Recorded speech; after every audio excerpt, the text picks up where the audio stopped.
নমস্কার বন্ধুরা, নিভা রান্নাঘরে সবাইকে স্বাগত। আজকে আমি একটা নতুন রেসিপি করে দেখাবো। দই দিয়ে ঢেঁড়স বানিয়ে দেখাবো। আপনারা ভিডিওটা প্রথম থেকে শেষ পর্যন্ত দেখতে থাকুন।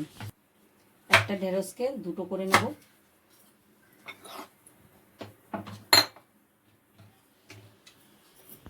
এরকমভাবে আমি সবগুলো ঢেঁড়স কেটে নেব। এই তরকারিটা বানাতে লাগবে আমার পেঁয়াজ,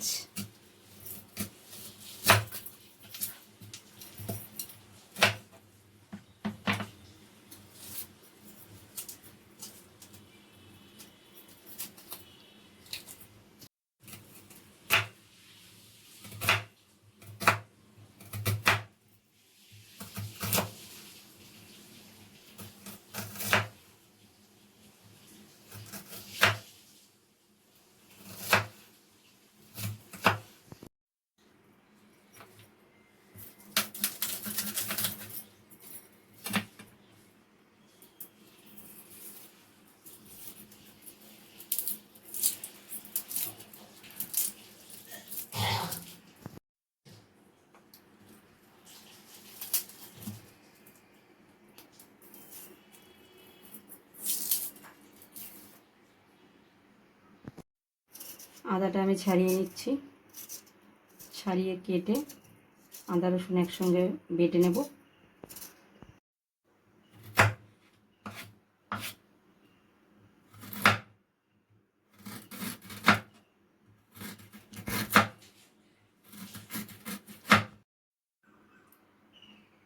আদা রসুন একসাথে বেটে নিচ্ছি।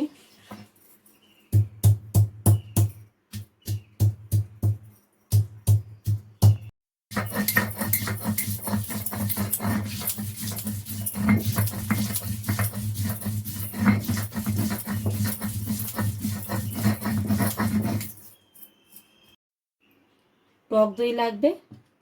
আমি এখানে 100 মতো টক দই নিয়ে নিয়েছি। টমেটো কেটে নিচ্ছি। এই রান্নাটায় টমেটো লাগবে।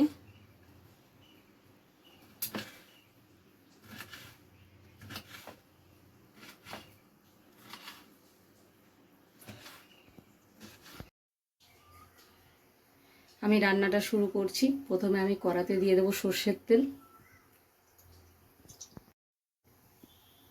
তেল গরম হয়ে গেছে।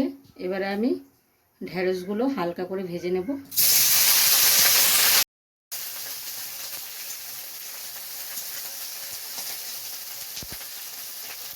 অল্প একটু নুন দিয়ে দেবো, অল্প একটু হলুদ দিয়ে দেবো। ভালো করে নাড়াচাড়া করে নুন হলুদটা মিশিয়ে দেবো।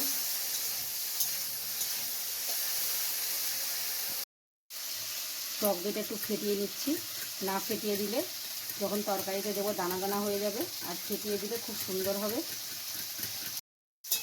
ভাজা হয়ে গেছে, বেশি কড়া করে ভাজবো না। এবার আমি ঢেঁড়স ভাজাগুলো নামিয়ে নিচ্ছি।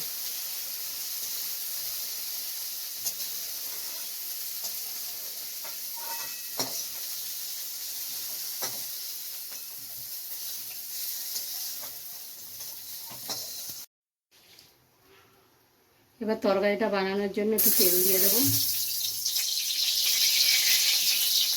শুকনো লঙ্কা তেজপাতা ফোড়নে দিয়ে দিলাম।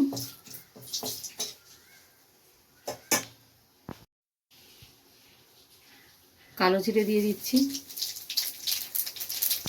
কেটে রাখা পেঁয়াজগুলো দিয়ে দিচ্ছি।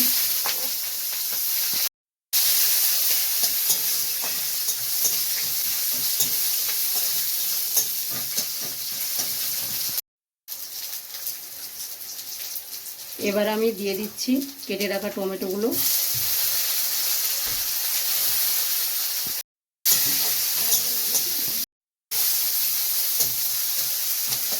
পেঁয়াজটা ভাজা ভাজা হয়ে লাল লাল হয়ে গেছে। এবার দিয়ে দিচ্ছি আদা রসুন বাটা। আদা রসুন বাটা দিয়ে ভালো করে কষিয়ে নেব যতক্ষণ না আদা রসুনের কাঁচা গন্ধটা যাচ্ছে।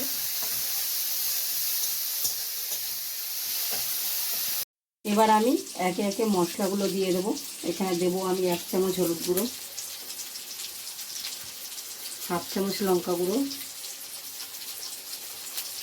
1/2 চামচ জিরে গুঁড়ো, টেস্টের জন্য দিয়ে দিচ্ছি আমি অল্প চিনি।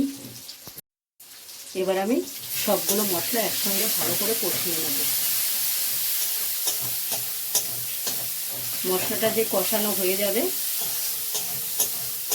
এবার আমি তার উপরে দিয়ে দেব টক দই। ফেটিয়ে রাখা টক দইটা দিয়ে দিচ্ছি। দইয়ের বাটি ধুয়ে একটু জলও দিয়ে দিচ্ছি।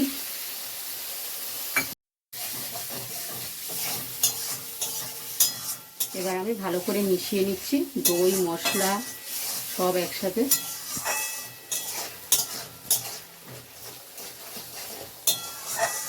দেখুন বন্ধুরা, মশলাটা কি সুন্দর ফুটছে আর দেখতেও কি দারুণ লাগছে।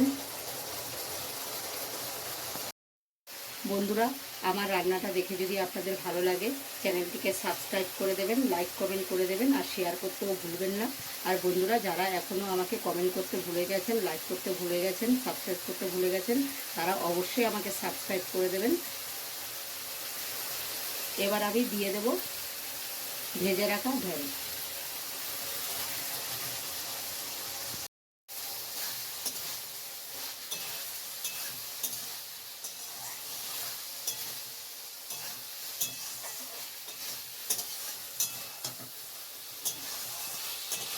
দেখুন বন্ধুরা কীরকম হয়েছে।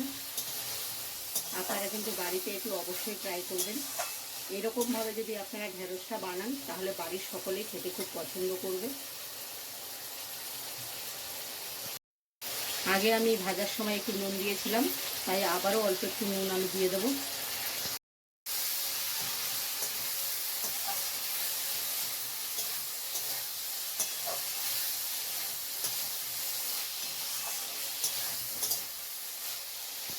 কষানো হয়ে গেছে, এবার আমি অল্প করে একটু জল দিয়ে দেবো।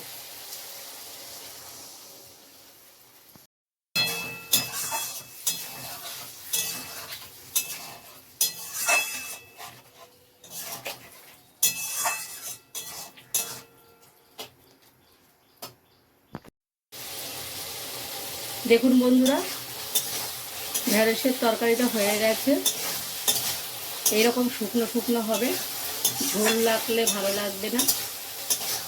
এবার আমি নামিয়ে নেব। নামিয়ে নিচ্ছি। এটা বন্ধুরা ভাতের সাথে দুপুরবেলা খুবই ভালো লাগবে।